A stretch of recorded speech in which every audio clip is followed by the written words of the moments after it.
de agradecer à Secretaria de Educação, através do seu secretário, pela oportunidade de estarmos indo a todos os municípios do nosso estado e dar um bom dia em nome do governador do estado, Wilson Lima, e da secretária de Assistência Social, Márcia Sado.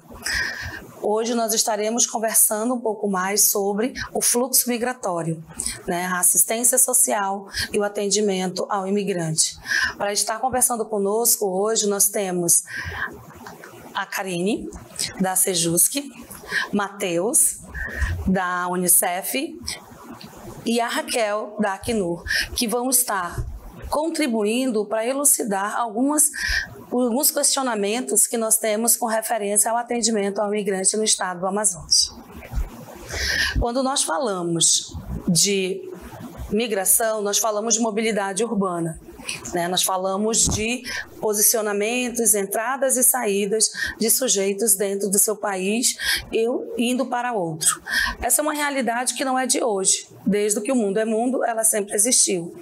Porém, nós vamos visualizando que nos últimos tempos ela se faz mais presente. E esse movimento, ele vem de uma forma ou outra trazendo alguns questionamentos, principalmente quando nós não temos o entendimento com a clareza do que é esse processo e qual é o direito que esses sujeitos têm ao chegar ao nosso país ou em um outro país. Quando nós falamos dessa mobilidade, nós falamos de transição, nós falamos de adequação, incentivo e formação de políticas públicas para essa população de uma forma geral. Nós, a assistência social, nós temos que ter bastante atenção quanto ao processo, uma vez que falar de mobilidade urbana requer de nós compreender todo o processo que a assistência social fomenta para esse atendimento. Quando nós trazemos a discussão de uma forma mais ampla, nós vamos visualizar que a migração ela é característica, como eu já disse, da população humana. Nos últimos tempos ela vem se fazendo mais presente. O fluxo migratório dentro do que tange a realidade Brasil, ele vem ocasionando para a assistência social e para as demais políticas um crescente aumento nas demandas. Nós vamos estar dentro de uma perspectiva das políticas tendo o entendimento que esse sujeito, enquanto sujeito de direito, eles têm acesso a todas as políticas, não há uma política única para dar resposta a esse fluxo migratório, mas nós temos que ter bastante clareza que as políticas elas têm que estar conversando e se interligando para a efetivação da garantia desses direitos. E no caso da assistência social, com a questão da crise humanitária da Venezuela, nós vamos ver que nós somos chamados a dar respostas com mais efetivação. E aí a gente chama a atenção para duas situações. O primeiro deles é compreender que esses sujeitos, enquanto sujeito de direitos, eles têm que ser assistidos. Porque na lei de imigração, de número 13445, ela vai dizer que esses sujeitos são reconhecidos como sujeito de direito, tendo a atenção garantida no nosso território, em condição de igualdade com os nacionais e a inviolabilidade do direito à vida, à liberdade, à igualdade, à segurança e à propriedade, bem como são assegurados os acessos à saúde, à educação, à assistência social e à previdência. Então, nós temos que ter bastante clareza nisso, porque a política, ela tem uma visão, muitas vezes, de não entendimento que esses sujeitos, eles necessitam ser atendidos da mesma forma que qualquer um outro cidadão brasileiro. E aí, para dar apoio à nossa discussão, de uma forma geral, nós temos dentro da assistência um documento que fora desenvolvido que se chama o papel da assistência social no atendimento ao imigrante, que vem colaborar conosco dentro da questão de como desenvolver o atendimento, reafirmando, que dentro da assistência o migrante tem que ser visto e assistido como sujeito de direito, Atendimento este que deve estar garantido em todos os níveis de proteção da política da assistência social. Tá? Quando nós chamamos a atenção, temos que relembrar que a assistência está dividida num tripé, né? Proteção básica, proteção especial. E essa proteção social especial, ela vai se dividir em média e alta complexidade. E dentro dessa perspectiva é que nós vamos ter que desenvolver o nosso atendimento. Todos os nossos atendimentos, a porta de entrada vai ser a proteção básica, vai ser CRAS, né? Então, todos os dispositivos dentro do atendimento ao cadastro único, os repasses de programas e projetos assistenciais, esses sujeitos eles têm direito a serem inseridos.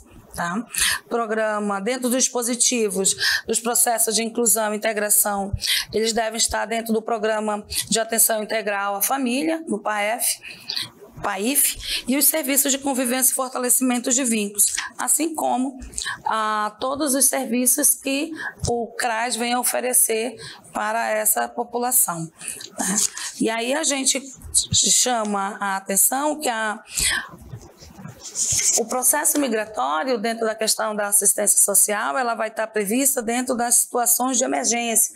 Ela se caracteriza dentro das situações de emergência, perante as demandas principalmente direcionadas ao acolhimento, uma vez que essas famílias, né, essas pessoas, ao chegarem no país, elas não têm residência, elas não têm muitas vezes como se manter, e dentro desse processo é que elas vão se adentrar no sistema de acolhimento, dentro da alta complexidade, né, na premissa.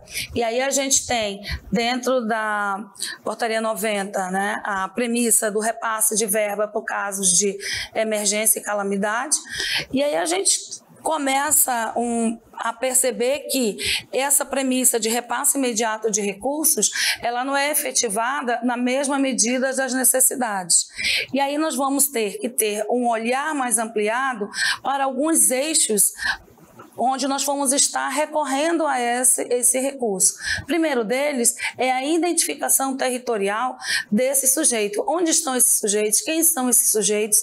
Quantos são esses sujeitos? E quais são as suas demandas maiores, para poder nós estarmos visualizando as necessidades e estarmos identificando através do plano, do projeto e apresentando para o Ministério, onde nós vamos estar pleiteando esse recurso. Tá? Lembrando que esse recurso ele está ancorado na Lei Orgânica da Assistência Social, que trata das competências dos entes federados em situação de emergência no serviço de proteção em situação de calamidade, tipificados no SUAS. Tá? E aí, quando a gente vê, né, essa centralidade dentro da questão da emergência, nós temos que ter um entendimento maior dos casos, que quando se trabalha a abordagem em situação de emergência, centraliza-se em determinado território, reúne um expressivo contingente populacional e tem uma dimensão temporal. Isso quer dizer, ele não pode se estender por muito tempo, ele tem um período a acontecer. Né? E quando nós falamos da abordagem duradoura e processual, a atenção ao migrante se desloca no campo da calamidade para se inserir no fluxo e rotinas de atendimento da rede socioassistencial. Por quê? Porque o fluxo migratório ele não é algo simples, ele é extremamente complexo, ele não é um fluxo que tem um início, um meio e um fim. Ele está acontecendo. Nós não temos um tempo determinado para dizer hoje acabou, hoje inicia. Simplesmente ele está acontecendo. Então nós temos que ter um olhar de processualidade para desenvolver o atendimento. Nós não podemos ficar aguardando que o número de migrantes diminua para nós pensarmos em estratégias para desenvolver um atendimento dentro daquilo que preconiza a própria política de assistência social, que está ancorado desde a Constituição Federal, onde diz que todos nós somos iguais perante a lei, que todos nós temos direito ao atendimento, que todos nós devemos ser assistidos. né? Dentro da proteção social especial, né, do SUS, que é onde abarca os serviços de atendimento mais direcionado a acolhimento, nós vamos ter destinados, como a própria política vai nos dizer, que ele vem ofertar serviços e projetos de caráter especializado destinado à família e indivíduo em situação de risco pessoal e social, com violação de direitos tais como a fragilidade ou rompimento de vínculos e afastamento do convívio familiar, ou em caráter o público migrante que encontra-se em extrema vulnerabilidade social.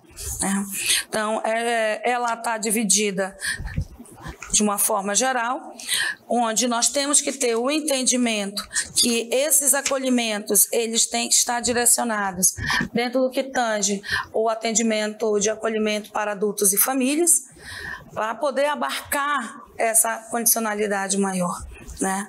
Nós temos que também pensar em estratégias de fazer com que essas famílias elas tenham um atendimento direcionado, previsto para garantir os mínimos necessários para a sua sobrevivência. Tá? Dentro do que nós, enquanto serviços, né, do atendimento geral, nós temos a oferta do abrigo para adultos e famílias, dentro de uma perspectiva de, no máximo, 50 pessoas, né, por unidade e 4 pessoas por quarto. Né. Dentro do que tange a tipificação nacional, nós não temos ainda serviços de acolhimento para imigrantes dentro do fluxo que nós estamos tendo, tipificado. Nós estamos adequando às necessidades do próprio volume de pessoas que aqui estão chegando. Tá?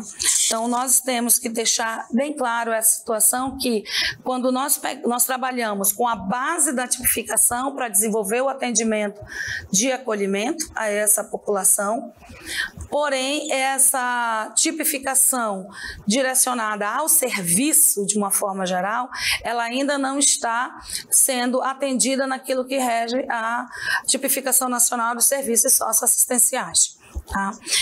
Dentro do cenário que nós, enquanto assistência, temos que estar visualizando, que nós estamos dentro de uma crise financeira na Venezuela, que vai intensificar esse fluxo cada vez mais, trazendo direto ou indiretamente uma sobrecarga para os serviços públicos de uma forma geral, né? E aí a gente vai sentir esse peso maior dentro dos serviços públicos devido à falta de equipamentos para atender às inúmeras demandas que nós temos dentro do nosso próprio estado, né, dentro do nosso próprio país, dentro dessa condicionalidade que vai abarcar todos num processo de vulnerabilidade que não está distante da realidade brasileira. Né, o povo brasileiro também está na condição de extrema vulnerabilidade e vai estar disputando junto com os venezuelanos a processo de atendimento, um atendimento qualificado, né, dentro do que preconiza o atendimento a pessoas dentro do SUAS. Tá?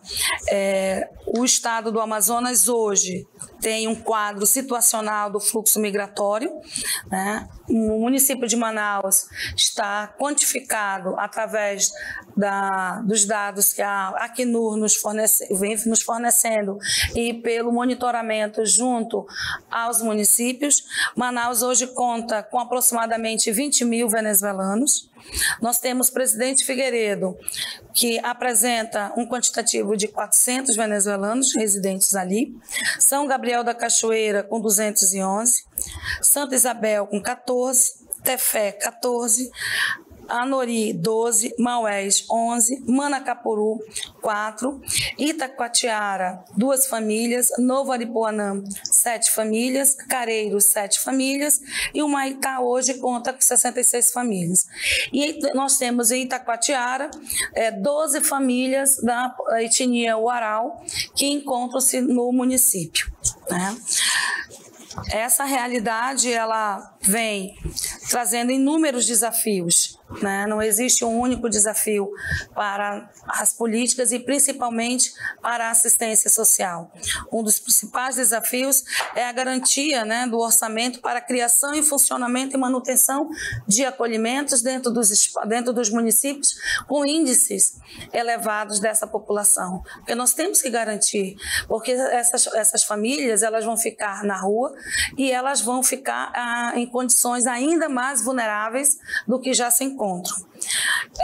A retirada de documentos, principalmente para quem está nos outros municípios, porque dentro de Manaus nós temos os serviços, de uma forma geral, já bem organizados, principalmente no que tange à operação acolhida, com a viabilização de espaços para retirada de documentação.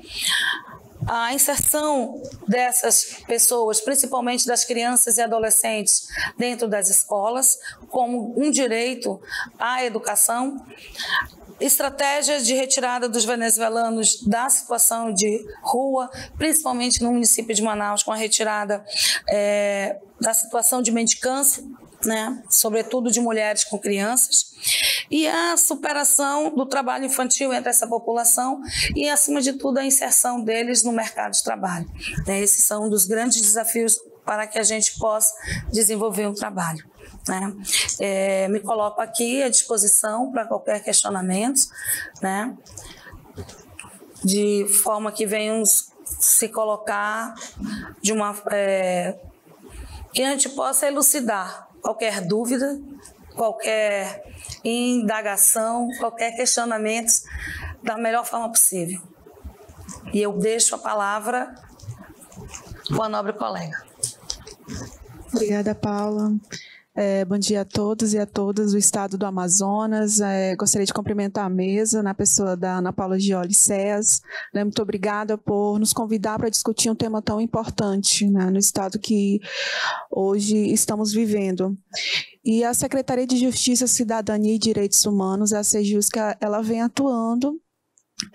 E a gente identificou que a crise ela atinge a Venezuela, né, com uma grande onda migratória nos países, né, onde está acontecendo a migração para os países vizinhos, né, da América Latina. E segundo a Polícia Federal, entre 17 e 18, foi em torno de 154 mil venezuelanos que deram entrada na cidade de Pacaraima.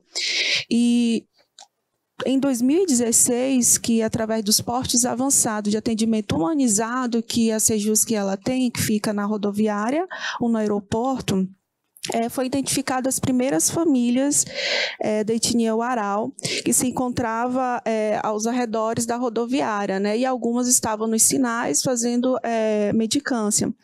E a população começou a denunciar e a Sejusc foi averiguar o que estava acontecendo.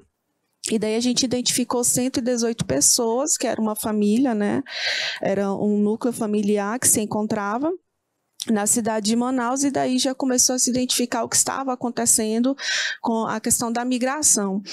E daí a Sejusc já começou a identificar os parceiros para trabalhar essa temática, juntamente com a SES, com a Secretaria Municipal, fazer a primeira ação de cidadania, né? Verificar, primeiro fazer um levantamento, porque não se entendia o que falava, porque era uma etnia diferenciada, ninguém conhecia. E a Sejusc, ela tem os postos de atendimento humanizado, como eu falei, que vem realizando um trabalho, e esse trabalho, ele está ali ligado na rodoviária, onde é a primeira entrada, é a primeira porta. É um atendimento imediato ao migrante, né, que está sendo deportado ou não. Não é só para venezuelanos, né, a gente já vem trabalhando com os colombianos, enfim, com todos os outros países. E atendimento às pessoas identificadas ou não também como vítimas de tráfico humano, né. Também temos alguns casos, e hoje também é uma temática que estamos atentos. Sabemos que, inclusive, essa semana, né, houve um óbito de uma venezuelana mula, né, que estava com 60 cápsulas de cocaína. Infelizmente, eles estão sendo encantados, e também o posto de atendimento humanizado, ele também faz esse trabalho de tráfico humano, tem o comitê, esse comitê ele é nacional, ele está interligado, onde se conversa, onde é caso de exploração. E a questão do migrante, estamos em alerta, né? Porque sabemos que há um encantamento, tem pessoas se aproveitando, infelizmente também brasileiros se aproveitando da condição de vulnerabilidade desses irmãos venezuelanos. E também a orientação ao migrante em partida ou chegada sobre os seus direitos, né? Então, quando o migrante ele chega na rodoviária, ele recebe o primeiro atendimento. E dali a Sejusc, com seus técnicos, vai identificar e fazer os encaminhamentos, né? Se é acolhimento, conversa com a SES e faz esse acolhimento. Se é outro serviço de documentação, hoje nós estamos na operação acolhida. Então, toda a questão de documentação é no PITRI, que vai ser falado daqui a pouco pela ACNUR. E dá toda essa assistência à Sejusc, juntamente com os parceiros, a SES e outros atores que trouxeram a operação acolhida para o estado do Amazonas, identificando a necessidade de se pensar em uma demanda mais efetiva no estado do Amazonas, né? A gente sabe que está dando certo em Roraima e era necessário se fazer no Amazonas. A rodoviária já estava num caos, e a gente precisava se pensar de uma forma de fazer que os direitos humanos dos migrantes fossem efetivados, né? E a Operação Acolhida, ela vem efetivar esse direito. A gente sabe da demanda, a gente sabe da situação, e como vai ser falado daqui a pouco sobre o que está acontecendo dentro hoje do posto de triagem. A Sejusc, ela também tem o posto avançado ali no aeroporto. Nós temos alguns casos de imigrantes que estão em trecho de viagem e eles perdem o voo, no caso que às vezes são barrados pela questão da migração e perde a conexão. Aí a equipe da Sejusc entra em ação para conversar com as agências, né, falar quando se há a questão de um voo marcado, uma conexão perdida, há a possibilidade de conversar com as agências. Hoje elas estão sensibilizadas à questão do migrante, né, do refugiado, e a gente consegue fazer a realocação em outros voos.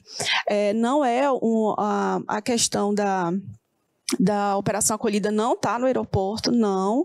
Lá é só uma situação de um migrante que perdeu um voo, ele tem uma passagem, então ele perdeu uma conexão, ele perdeu um horário de um voo, a gente consegue retornar essa situação, a gente consegue conversar com as agências, né, fazer essa sensibilização, porque em alguns casos eles já sabem que vão perder porque existe todo um processo, um procedimento que tem que ser feito dentro de entrada de um país para outro.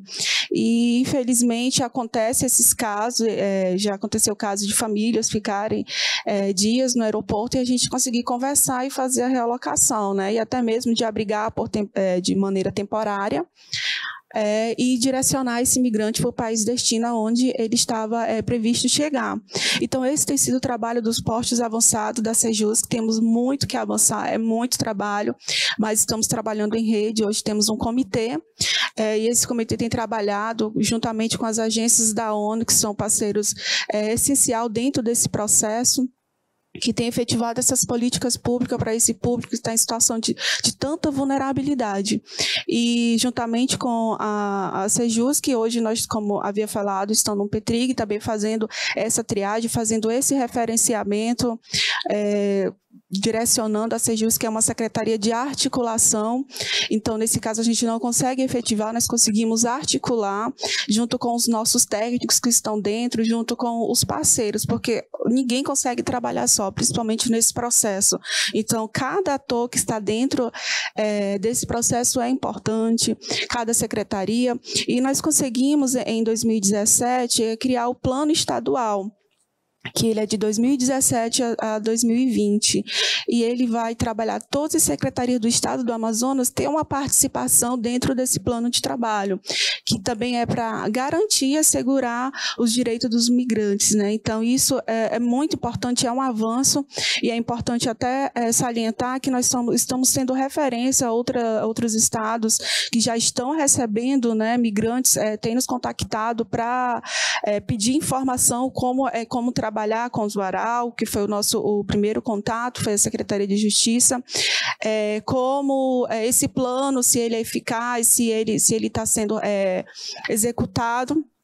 Então, a gente tem passado as expertises, né, que nós estamos criando diante desse cenário, nós temos passado para as outras secretarias, né, que já estão recebendo, que já estão lidando, onde o indígena Aral, ele não para, né, então ele continua andando e hoje eles já estão no Nordeste.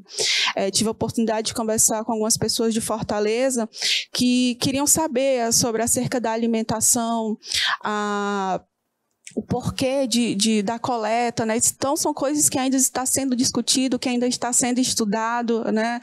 A questão mesmo de trabalhar essa temática que é tão delicada, né?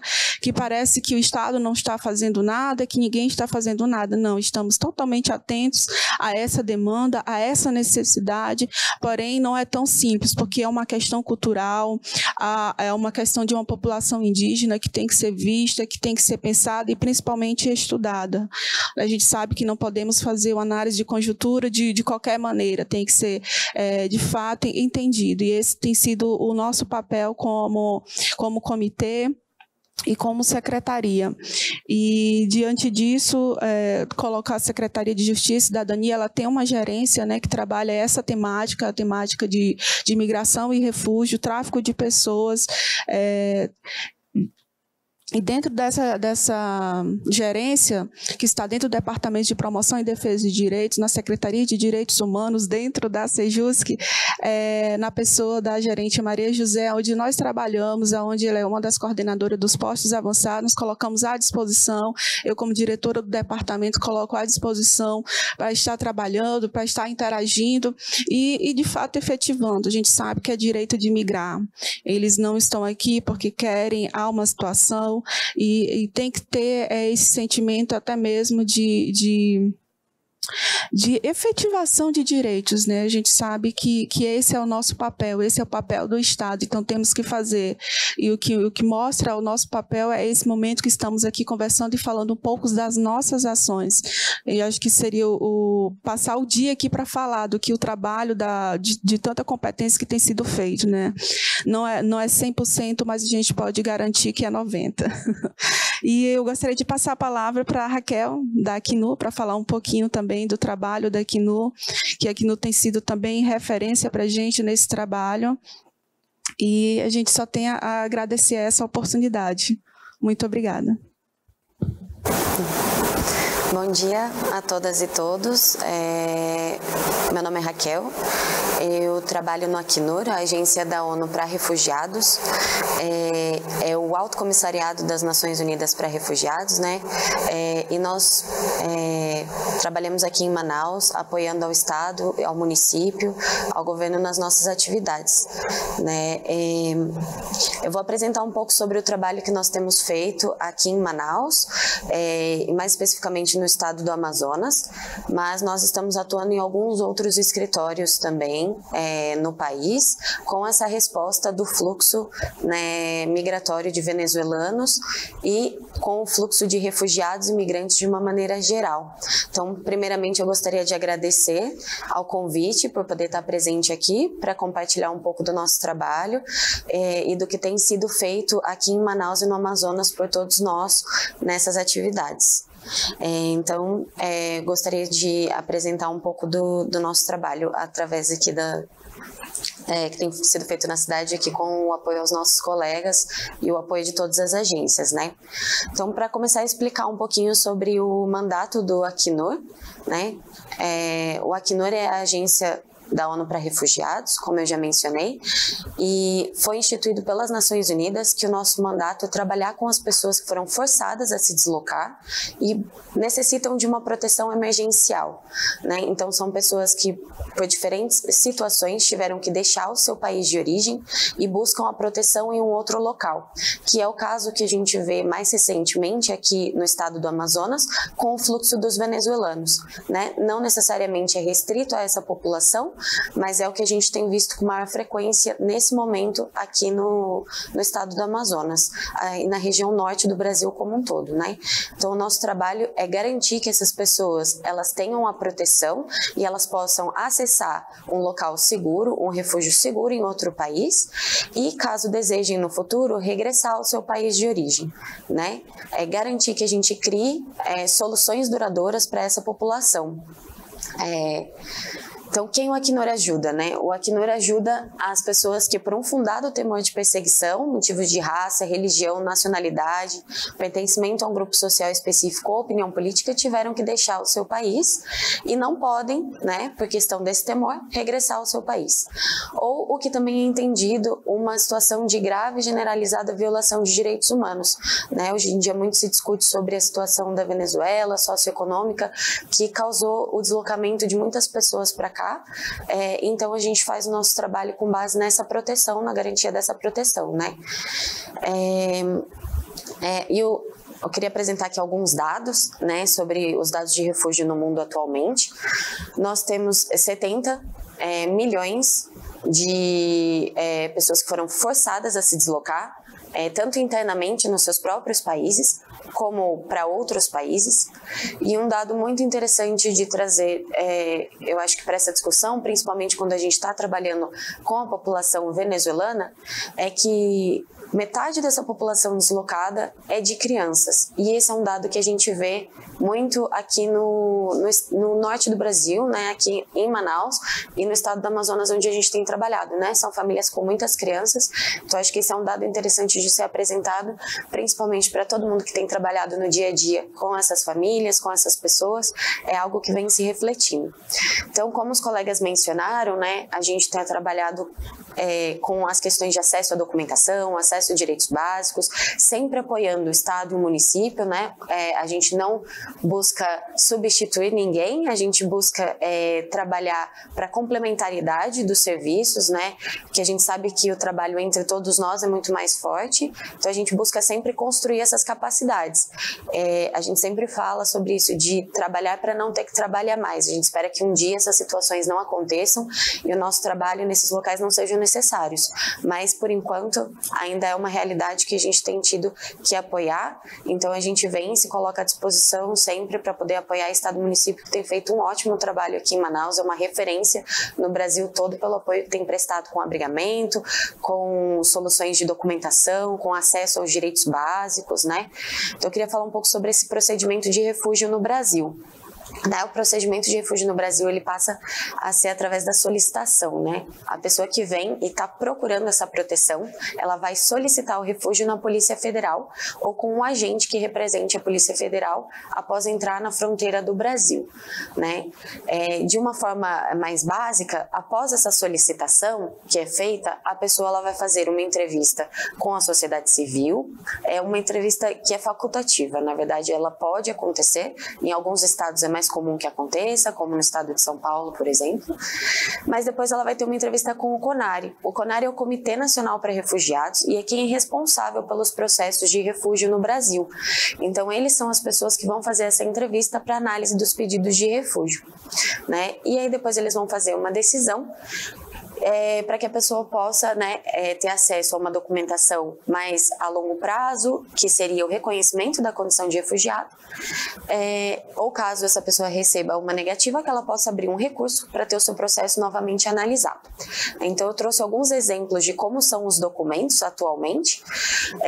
Esses documentos já passaram por diferentes mudanças nos últimos tempos, o sistema também tem passado por algumas mudanças, e esse documento que antigamente era essa folha maior, que vocês veem aí, hoje em dia foi transformado no documento pequenininho que vocês veem ao lado, que é um documento provisório, mas tem uma cara um pouco mais de documento, que é uma preocupação das pessoas que trabalham com esse serviço, das pessoas que estão acessando a esse direito, que o documento ele tenha um entendimento nacional dos seus direitos e das garantias que ele detém, né? Porque muitas pessoas desconhecem esse processo e acabam por não saber que esse documento é um documento válido para que a pessoa possa acessar todos os os seus direitos aqui no Brasil, né? Então eu queria mostrar um pouco sobre os direitos dos solicitantes de refúgio e refugiados, que são o livre trânsito em território brasileiro, não ser discriminado pelas autoridades governamentais e pela sociedade, né?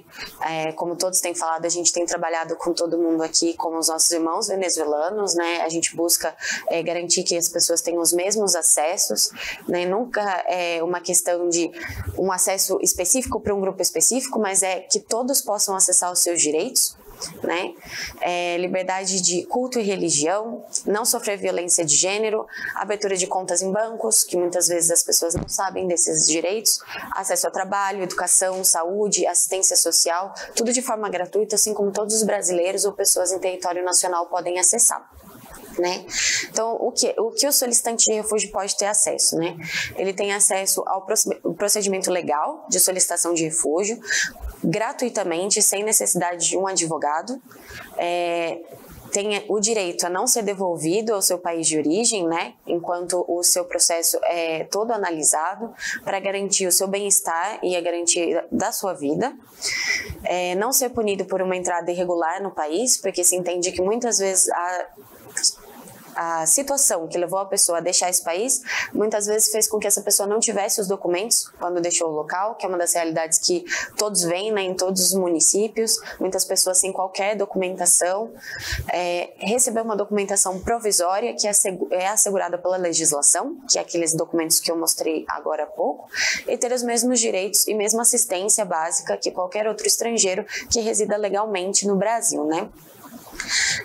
Quando a gente fala sobre esses direitos, a gente também tem que falar um pouco dos deveres que as pessoas refugiadas e solicitantes de refúgio têm aqui no Brasil, né, que seriam respeitar todas as leis, respeitar as pessoas e entidades, organismos públicos e privados, respeitar as pessoas e entidades de qualquer organização, né? A gente trabalha com as agências, trabalha com organizações da sociedade civil, trabalha com órgãos do governo, né? Manter as informações atualizadas e não sair do território nacional caso já tenham sido reconhecidos como refugiados sem comunicar ao CONARE, né? Muitas pessoas falam que a gente faz o nosso trabalho sem falar dos direitos das pessoas refugiadas ou dos deveres, ou que a gente somente fala desses direitos, mas na verdade todos compartilhamos direitos e deveres aqui, então por isso a gente queria apresentar um pouquinho para vocês de qual é essa realidade. E agora mais especificamente falando sobre o fluxo migratório de venezuelanos, né? Quais são as respostas e os desafios que a gente tem trabalhado. A situação Venezuela, né, as pessoas venezuelanas têm deixado seu país de origem por múltiplos fatores, né, são ameaças e violências por grupos armados, perseguição política, desabastecimento de alimentos e medicamentos, falta de acesso a serviços básicos e recursos básicos. Então, em 2017, a gente teve um grande número de pedidos de solicitação de refúgio no Brasil, que foi um aumento exponencial, né, a gente tinha anteriormente pedidos com um número bem reduzido em relação aos números que temos hoje. Então, as solicitações de refúgio no Brasil em 2017 alcançaram 17 mil, somente de venezuelanos, né? E hoje nós temos um total de 33 mil tínhamos, né, em 2017, um total de 33 mil solicitações de refúgio.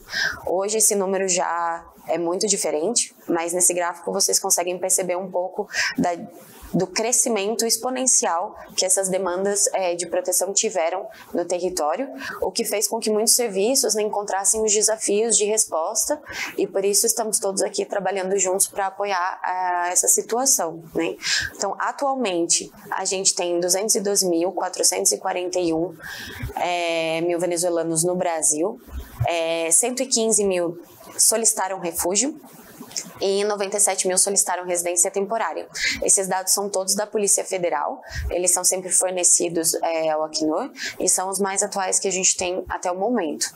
Então, olhando o mapa do Brasil e da região da América do Sul, a gente consegue ter uma perspectiva sobre como esse fluxo de pessoas está espalhado, né? Onde elas têm solicitado refúgio, de onde as pessoas que têm deixado a Venezuela têm se deslocado. Então, a gente fala de uma crise sem precedentes e uma resposta sem precedentes, né? É algo novo para todo o território norte, especialmente. Então, a gente tem trabalhado para criar fluxos e apoiar parceiros para que essas respostas sejam construídas da melhor forma possível. Então, os colegas mencionaram, né, um posto de triagem. Essa estrutura ela foi iniciada em Roraima, né, no estado de Roraima, com a federalização da resposta, que é chamada de Operação Acolhida. É uma resposta liderada pelo governo federal e apoiada pelas agências da ONU e secretarias municipais, estaduais, mas ela iniciou em Roraima e ela foi estendida para Manaus também em meados desse ano, porque se entendeu que o fluxo e a demanda espontânea que tem chegado na cidade cresceram de uma forma com que sozinhos as pessoas daqui não conseguissem manter todo esse apoio, então precisavam de um apoio maior e se construiu esse apoio que é chamado de Operação Acolhida. Então a gente iniciou a nossa presença como Acnur aqui em Boa Vista, Manaus e Belém, em Manaus em 2017 e 2018, né, através da abertura de escritórios. Nós temos também outras agências que trabalham aqui, o colega da Unicef vai poder explicar um pouco melhor sobre a questão mais relacionada à educação, proteção de crianças, mas temos também a organização para migrações, temos também o Fundo para Populações, são todas as agências da ONU que têm buscado apoiar as atividades aqui, né. A gente teve, além disso, missões interagenciais e apoio dos governos municipais e estaduais. A gente tem tentado garantir esse apoio para que o trabalho possa ser efetuado para a maioria da população. A gente sabe que é um grande número de pessoas e nem sempre conseguimos assistir a todos, mas a gente sempre tenta, né? O que foi já mencionado pelos colegas.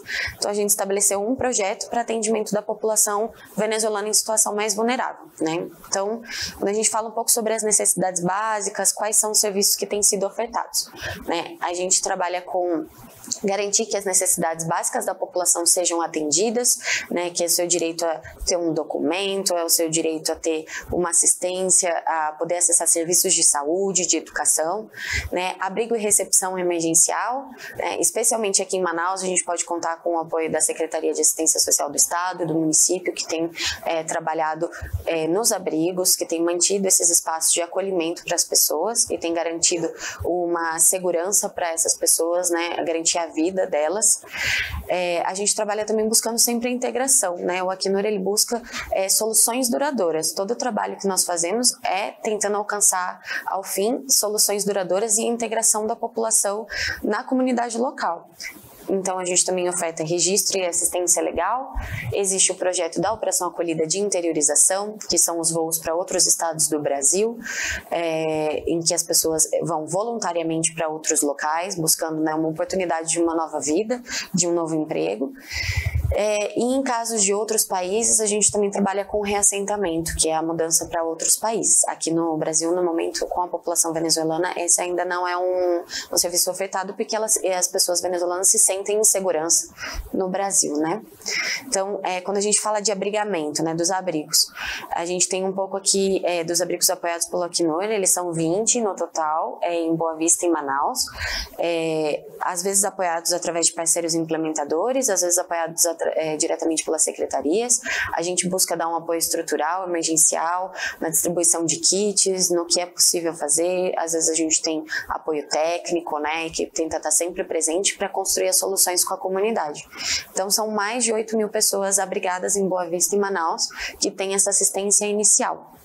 Então, quando a gente fala desses serviços que as pessoas têm acessado aqui, elas têm acessado em diferentes locais. A gente sempre tenta promover que esses locais estejam abertos para receber todas as populações, mas a grande maioria que acessa os serviços ainda é de venezuelanos.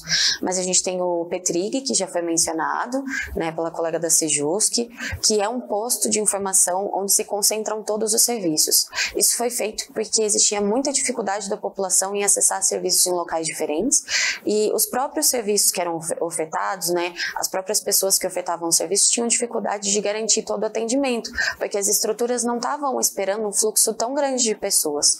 Então esse espaço foi criado para garantir que as pessoas possam concentrar todos os atendimentos num único espaço e possam ter um acesso mais facilitado. Aí, com o apoio da Operação Acolhida, das Forças Armadas, das organizações das Nações Unidas, todos concentram os esforços nesse espaço. Então aqui em Manaus a gente já tem um desses espaços funcionando, além de ter a rodoviária, que tem um posto de informações, e outros centros de serviço das organizações da sociedade civil, como a Caritas, que é um dos nossos parceiros, a ADRA, que tem um centro de referência, e o Instituto Humana e o Serviço dos Jesuítas. Todos tentam buscar encontrar alguma alternativa e trabalhar com essa população para encontrar melhores soluções, alguns através de políticas de empregabilidade, outros através de serviços de acesso a direitos, um serviço legal, emergencial, mas todos trabalhando nesses espaços de referência para todas as populações. Nós não trabalhamos somente com venezuelanos, trabalhamos com todos, mas a grande maioria ainda é de venezuelanos, né? Então, eu trouxe essa imagem que eu sempre tento apresentar onde eu estou, que a grande pergunta é: você consegue reconhecer um refugiado? Né? E, na verdade, quando você olha para essas figuras, você vê que os refugiados são pessoas comuns, né, como eu e você, mas que foram forçadas a se deslocar. Então, a gente está sempre trabalhando para trazer essa mensagem, né, de que todos trabalhamos juntos, todos somos iguais, estamos buscando, né, as mesmas soluções. Então, a gente se coloca à disposição, né, coloca à disposição os nossos contatos, para que vocês, caso tenham perguntas, a gente está aqui à disposição para responder, buscando sempre fazer esse trabalho juntos e agradecendo sempre o governo federal, o município e o estado por terem nos recebido e pelo apoio que a gente ao nosso trabalho aqui. Então, eu queria passar a palavra ao nosso colega do Unicef, o Matheus, que vai apresentar um pouco sobre o trabalho que eles têm realizado aqui em Manaus. Bom dia a todos e todas. Primeiro, é uma satisfação estar presente com vocês. Esse acho que é meu terceiro momento aqui com o CMEA e eu acho muito interessante essa possibilidade de comunicar com vocês em municípios tão distantes e ter essa possibilidade, inclusive, de ouvir vocês, que a gente vai ouvir com muita paciência daqui a pouquinho. Eu sou Matheus Rangel, eu sou oficial de educação do Unicef e eu queria primeiro apresentar a Unicef. O Unicef é uma sigla muito conhecida, nem todo mundo entende perfeitamente as nossas atribuições, o nosso mandato. O Unicef é o Fundo das Nações Unidas para a Infância, ele é uma agência da ONU que engaja, articula, mobiliza, defende os direitos de crianças e adolescentes, direitos humanos fundamentais para a infância. O Unicef ele foi fundado num contexto de emergência, ele nasceu logo no pós-guerra, depois da Segunda Guerra Mundial, para atender as crianças que foram de alguma forma vítimas da guerra, né? Então, naquele momento o Unicef atuava muito na Europa, na Ásia, na África, né? Ainda não atuava no Brasil. O primeiro escritório no Brasil foi construído só em 1950. O Unicef ele desenvolveu de uma política de assistência para uma política de consolidação de direitos nessas últimas quantas décadas? 70, 80 décadas. Nós completamos agora, recentemente, 30 anos da Convenção dos Direitos da Criança, que é o grande documento, então, que consolida a concepção de direitos humanos universais para a infância. E esse documento, no Brasil, motivou a criação do Estatuto da Criança e do Adolescente, que é um documento, inclusive, mais potente do que a própria Convenção dos Direitos da Criança. O ECA, né, o nosso Estatuto da Criança e do Adolescente, é a adaptação da Convenção dos Direitos da Criança para o contexto brasileiro, e por isso é um documento que se adapta mais às nossas realidades, ao nosso contexto, e por isso mais potente. Em emergência, a Unicef carrega no seu DNA a emergência, a condição de dar resposta humanitária. Nós atuamos em principalmente 5 áreas: a área de educação, que eu faço parte, a área de nutrição, saúde, água e saneamento e proteção à infância. Hoje eu vou falar um pouquinho mais com vocês sobre educação, mas antes de entrar em educação, eu queria falar sobre 2 temas de proteção que eu acho que é muito importante para que os municípios de vocês fiquem em alerta. O primeiro é sobre o registro civil de nascimento das crianças filhas de venezuelanos que estão aqui no Brasil em situação de imigração ou de refúgio. O registro civil de nascimento ele é uma condição obrigatória, um direito universal para todo mundo que nasce em solo brasileiro, certo? Para o registro civil de nascimento ser emitido no Brasil, além da emissão do DNV, do documento de nascido vivo, é necessário toda a documentação também dos pais para o registro civil de nascimento, nos cartórios tanto naqueles que são acoplados às maternidades, como nos cartórios civis normais. Nós estamos tratando de uma população, como foi falado nas apresentações anteriores, que veio para o Brasil muitas vezes com a roupa do corpo, sem a preocupação, sem a condição, na verdade, de conseguir pegar toda a documentação ou de ter se regularizado no solo brasileiro ainda.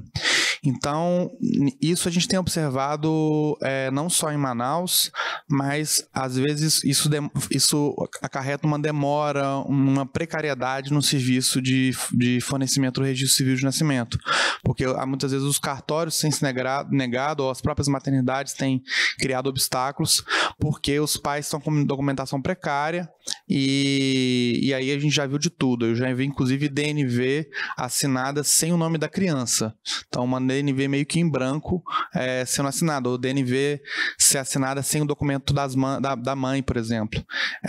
Então é a primeira pontuação que a gente queria falar sobre essa parte de proteção, é que isso é uma irregularidade, atesta uma violação de um direito humano fundamental ao registro civil, e a gente precisa contar com o apoio de vocês aí da assistência nos municípios para um diálogo muito franco com os cartórios, com as maternidades, de que a gente precisa de fornecer o melhor tipo de serviço, pensar no melhor interesse do beneficiário, e por isso ver o que a gente precisa de fato de organizar para diminuir essas burocracias, sem, evidentemente, perder o controle sobre essa parte de registro.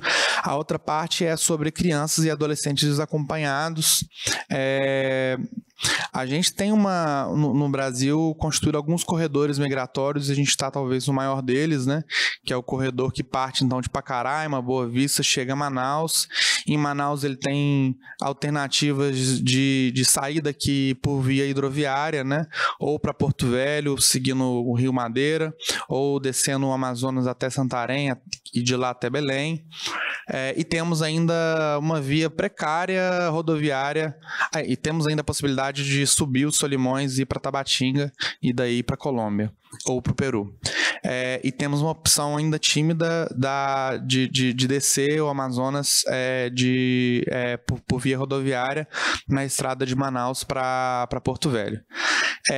Em todos esses casos, essa interiorização que acontece é um fluxo espontâneo de interiorização, um fluxo espontâneo de mobilidade, que não é organizada pelo Estado brasileiro, pelo Estado do Amazonas, pelas agências da ONU, pela Operação Acolhida. Por isso, não é possível garantir todo o processo de controle sobre quem é a população que está continuando o fluxo migratório, como ela chega, em que situação chega.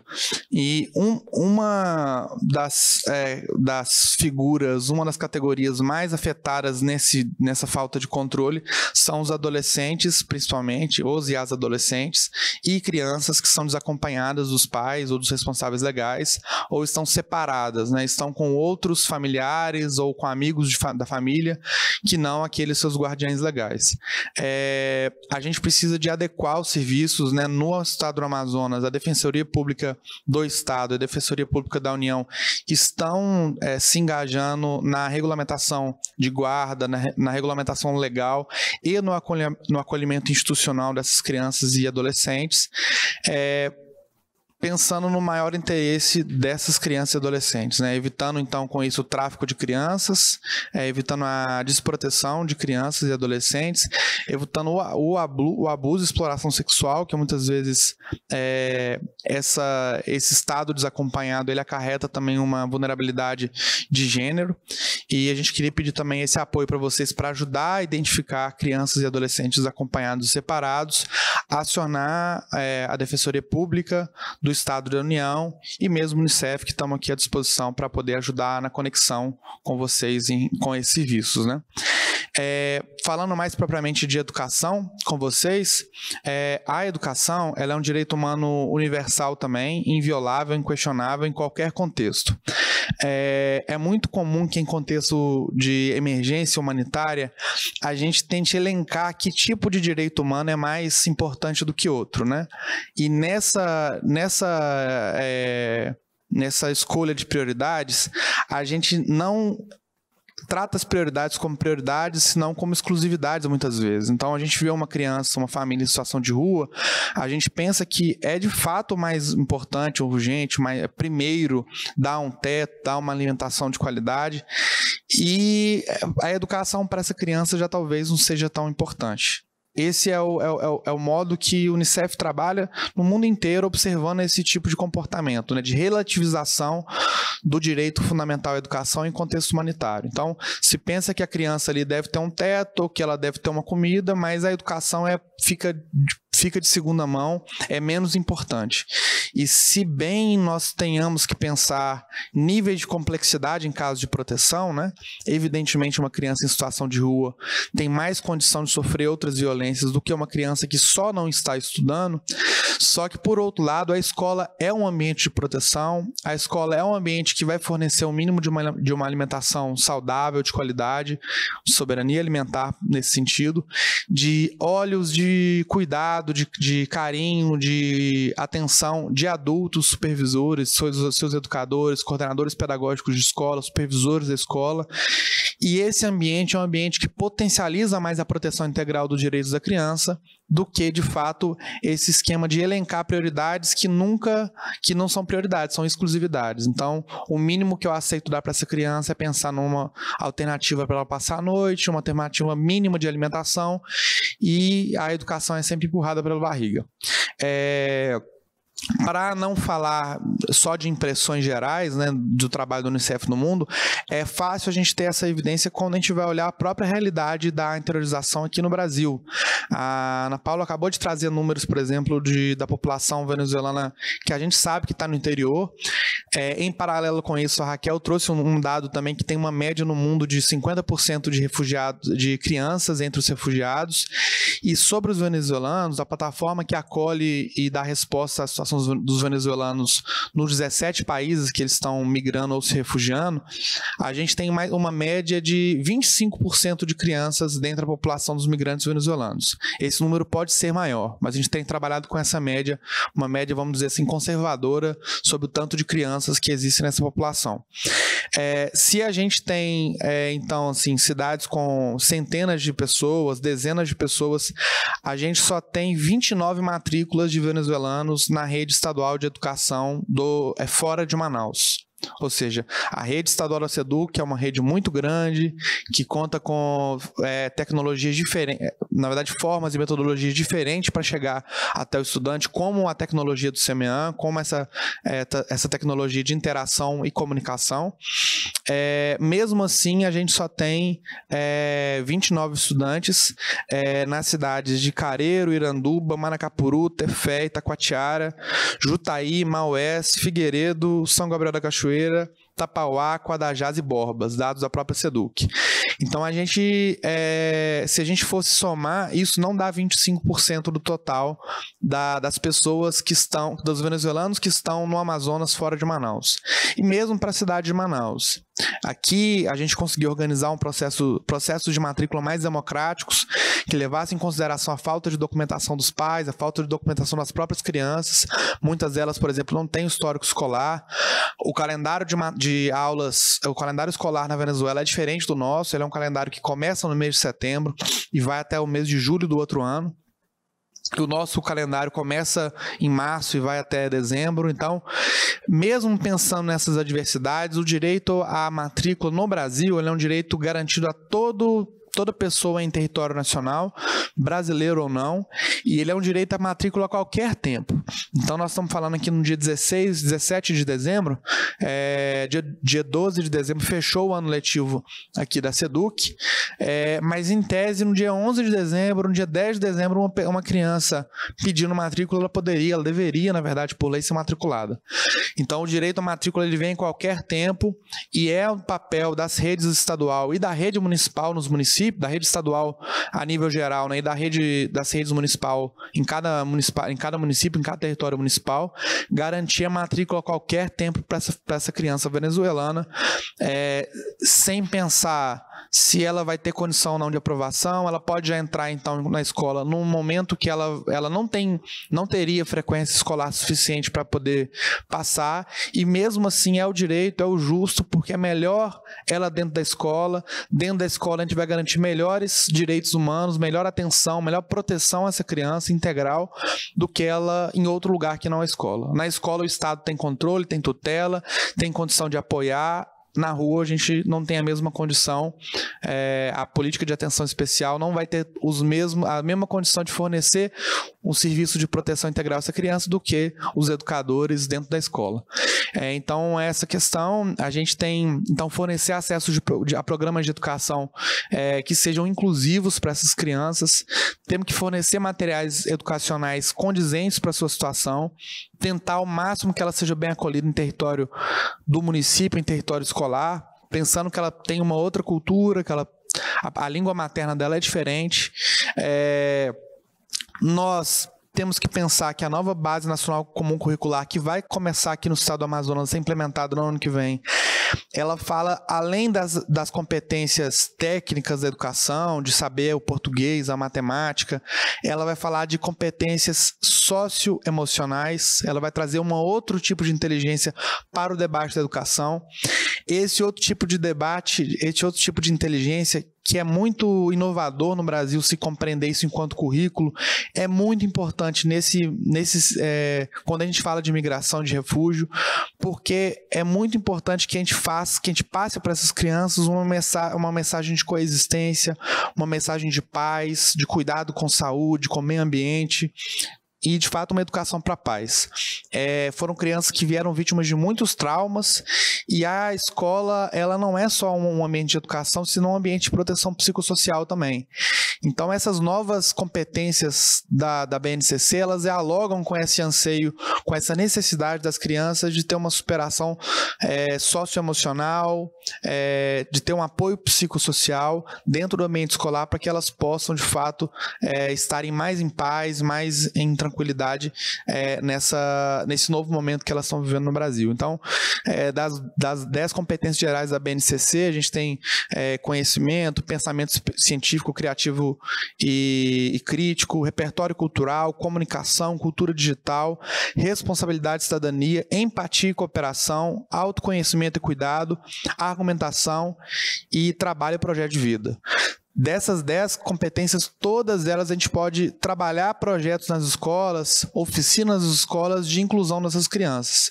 Ou seja, entender que elas têm conhecimento para trazer da cultura que elas vinham, com a língua que elas têm, para esse novo ambiente escolar. E esse novo ambiente escolar pode, além de aprender muito com elas, pode ensinar muito também, pode coexistir, pode ajudar a entender um pouco do que é o território brasileiro, o que é o território na Amazônia, que nós sabemos que é um território diferencial, um território que tem ele cuida da gente com muito carinho, a Amazônia é muito acolhedora, mas ao mesmo tempo não é um ambiente que eles estavam acostumados a viver na Venezuela. Tem um ciclo diferente de águas, de temperatura, de umidade, de acolhimento das pessoas, tem os rios, tem a zona ribeirinha, a zona rural, populações indígenas, e vai ser muito interessante se a rede municipal e estadual de educação nos municípios pense nessas diferentes, seja inclusiva e acolhedora com essas crianças. Então, de novo, muito obrigado pela atenção de todo mundo. Como a Ana Paula falou, as colegas reiteraram, a gente vai ouvir vocês agora sobre perguntas e queríamos então passar essa bola para vocês. Talvez a gente faça um intervalo, não sei. Vamos chamar então 10 minutinhos de intervalo e já voltamos com as perguntas. Então a gente pede para os monitores, para os facilitadores nas salas de aulas aí do CMEA na ponta, que já sintetizem essas perguntas para quando a gente voltar nos próximos 10 minutos a gente já tenha a gente já saiba quais são as necessidades principais que vocês vão trazer para a gente, tá bom? Muito obrigado de novo, nos vemos em 10 minutos.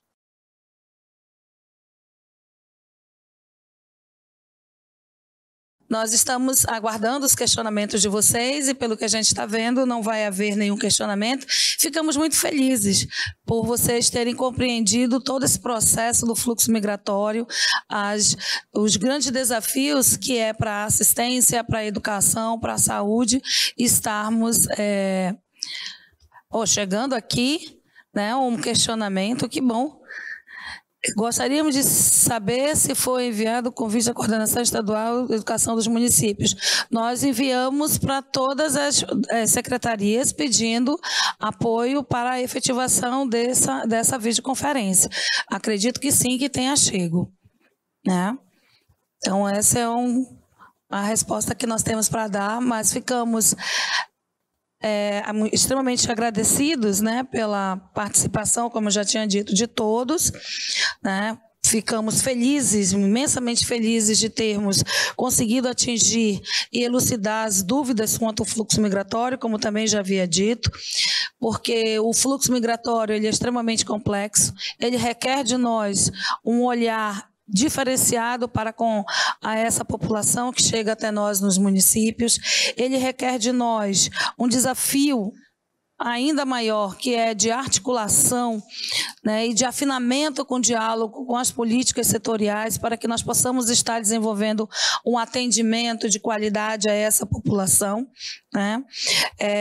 Porque sozinhos, só a assistência ela não consegue dar resposta, ela necessita das outras políticas públicas para efetivar a garantia dos direitos a esses sujeitos, tá?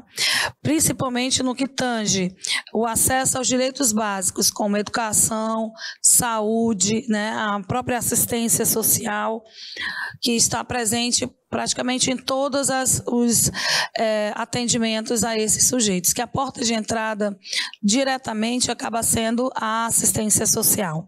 Agradecemos à Secretaria Estadual de Educação, né, na pessoa do professor Vicente Nogueira, por disponibilizar desse espaço para que nós possamos estar levando as informações quanto a essa grande temática, que é o fluxo migratório, a todos os municípios do nosso estado do Amazonas. Agradecemos imensamente à Secretaria de Justiça e Direitos Humanos, a SEJUSC, pela participação, às agências da ONU, a Unicef e a Acnur, por estarem conosco, contribuindo para a elucidação desses questionamentos no nosso estado, tá? E passo a palavra agora para que os colegas possam estar fazendo o encerramento de suas falas. Então, bom dia para todo mundo, para todas vocês que nos acompanharam nesses quase 1h30 de apresentação. Agradecemos a paciência de todo mundo, a atenção que vocês com certeza dedicaram para esse momento. Já estamos aí no final do ano e no apagar das luzes de 2019, né? Então temos certeza que vocês se dedicaram bastante para estar aí hoje. E enquanto Unicef, gostaríamos de reforçar que o interesse máximo das crianças, que são o nosso futuro, que são a nossa conexão entre o presente, o passado e o futuro, e que elas possam então ser tratadas assim, né? Cada criança tem um potencial enorme para ser o que ela quiser na vida. E nós, enquanto sociedade, temos só que apoiar, que cuidar, dar educação, moradia, dignidade, alimentação, saúde, soberania, para que ela então possa exercer seu potencial máximo. Seja essa criança brasileira, venezuelana, haitiana, peruana, colombiana, o que nós temos que fazer é garantir o maior respeito, o respeito integral a todas elas que elas de fato merecem, tá? Então, de novo, muito obrigado pela paciência, pela atenção. Em nome do Unicef, gostaria de agradecer muito o convite da SES para esse espaço e nos colocar à disposição para quaisquer necessidades futuras. Muito obrigado. Gostaria de agradecer aos municípios, né, que nos acompanharam durante essa transmissão e agradecer também novamente ao convite, à SES por estar participando e à SEDUC, né, por disponibilizar, e como secretaria nos colocamos à disposição para estar contribuindo nos municípios se assim houver a necessidade. Só fica o nosso agradecimento. Bom dia novamente. Nós da Agência da ONU para Refugiados também queríamos agradecer todo o apoio que nós temos recebido dos municípios e nos colocamos à disposição para o que vocês precisem. Através do nosso site vocês conseguem encontrar os telefones e e-mails de todos os escritórios que nós temos no Brasil, para que possam direcionar futuras perguntas caso vocês venham a ter. Então agradeço a paciência e todo o apoio que tem sido prestado e pela oportunidade de ter estado aqui. Agradeço muito a SES, na figura da Ana Paula aqui na nossa mesa. Muito obrigada. vocês sintam-se à vontade a entrar em contato com a Secretaria de Estado e Assistência Social, para que nós possamos estar contribuindo no atendimento a essa população junto aos municípios. E nós, enquanto Secretaria de Estado, mais uma vez, agradecemos muito a participação de todos. Eu acho que são momentos como estes que fazem com que a gente estreite os laços no diálogo para a efetivação e implementação do SUAS no nosso Estado, né? Então, nós agradecemos muitíssimo a participação de todos, né? Pela paciência, como o Matheus colocou, porque ficar aproximadamente 2 horas, né, ouvindo outras pessoas falarem num outro espaço, muitas vezes se torna cansativo. Nós agradecemos muitíssimo a colaboração de todos nesse processo. E tenhamos todos um excelente final de ano, um excelente término de semana e um fortalecimento efetivo no nosso desenvolvimento do trabalho, junto aos imigrantes que encontram-se nos nossos municípios. Muito obrigada. Tenhamos todos um bom dia.